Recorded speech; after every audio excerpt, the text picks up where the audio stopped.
cette haine des musulmans, cette stigmatisation d'une religion, ces émissions sans fin. Voyez-vous, j'ai l'avantage d'avoir vécu une très grande partie de ma vie parmi les musulmans. Ça s'est trouvé comme ça, j'ai pas fait le choix, ça s'est trouvé comme ça. Aussi bien lorsque j'étais garçonné au Maroc, que ensuite dans les villes dans lesquelles j'ai vécu, et aussi encore le quartier dans lequel j'habite à Paris, ou le quartier dans lequel j'habite à Marseille assez fréquemment. À Besançon, il y avait beaucoup de... Oui, parce que vous savez, on y partait tous au même endroit. Alors tous ceux qui avaient des petits revenus, on était tous au même endroit. Donc j'étais dans la cité platoise à Besançon, et là on était les immigrés, les pauvres étudiants et les pauvres travailleurs. Donc on était tous les pauvres ensemble, et il y en avait une grande quantité parmi les immigrés. J'ai toujours vécu, donc je n'ai jamais ressenti le danger que certains croient ressentir en voyant des musulmans. Certains, c'est qui? Ceux qui ont intérêt. Et je regarde tout ça avec le regard de quelqu'un qui aime la France et qui sait qu'elle n'a pas de possibilité dans une division de vertu. J'adjure ceux qui m'écoutent d'entendre le récit de l'histoire. Pendant 1000 ans, on a persécuté le roi Saint-Louis leur a mis en d'accord. On les a expulsés à 3 ou 4 reprises de France. Ensuite, le roi Louis XIV a persécuté les protestants en mettant des hommes de troupe dans les familles protestantes pour les convertir. À quoi tout cela a-t-il pu servir, sinon qu'à créer du malheur, de la division? Et comment sommes-nous sortis de tout ça?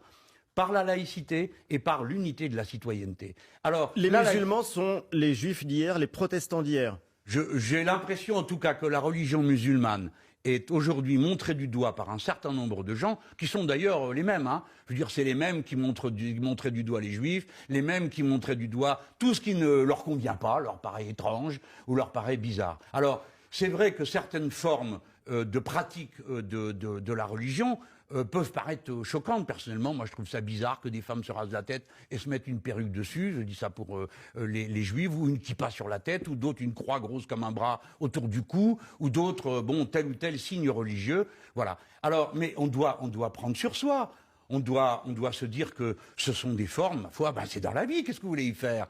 Qu'est-ce que vous voulez y faire? Arracher les voiles, les perruques, les croix, les kippas, c'est ça que vous voulez faire? Monsieur Mélenchon, ça veut dire que vous êtes en accord finalement avec le président de la République lorsqu'il dit le port du voile dans l'espace public, ce n'est pas mon affaire. Voilà. Et puis ce n'est pas l'affaire de l'État.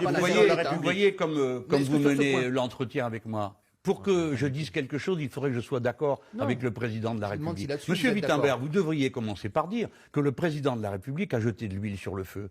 C'est lui qui a appelé à la société de vigilance. C'est lui qui a montré du doigt la culpabilité des musulmans dans l'affaire de la préfecture de police de Paris, alors que maintenant, on sait tous qu'il s'agit d'un détraqué, de quelqu'un qui était très mal dans sa tête et dans sa peau. Donc, faisons attention. Il y a des gens qui jouent avec le feu dans ce pays. L'unité de la France est en cause. Nous sommes capables de faire France de tout bois. Nous sommes capables de vivre tous ensemble. Il faut tous faire un effort.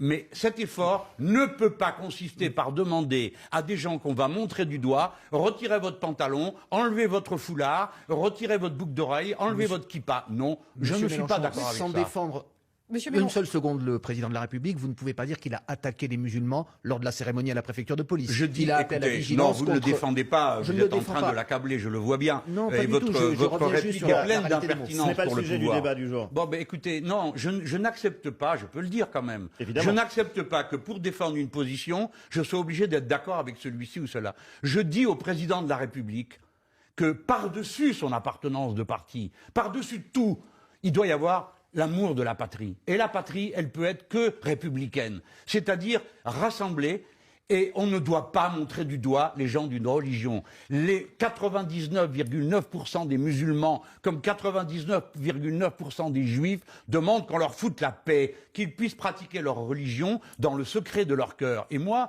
je leur dis une seule chose, aimez la France comme je l'aime moi-même, parce que nous n'avons pas d'autre patrie, nous ne pouvons pas partir, nous ne pouvons rien faire d'autre que d'aimer ce pays et essayer de le construire ensemble.